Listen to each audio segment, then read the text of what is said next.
Hello friend, সকলকে জানাই শুভ বাংলা নববর্ষের আন্তরিক শুভেচ্ছা ও অভিনন্দন। সকলেই শুভ নববর্ষের দিনগুলিতে সুস্থ সবল ও সুন্দরভাবে কাটাতে থাকুন। নববর্ষের সকালে আসাম দুলিয়াজানের কালীবাড়িতে পুজো দিতে চলে এলাম এবং পুজো দিলাম।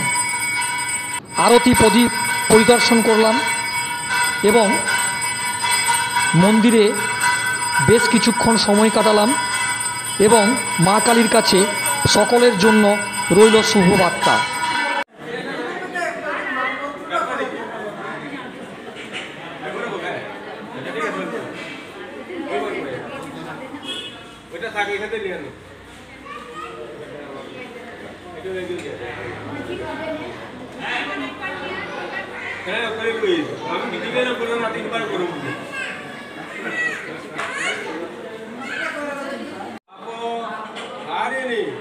ধর্ম কাম পদে দেবী নারায়ণী নমস্তুতে।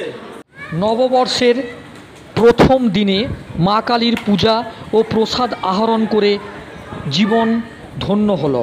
জয় মা কালী।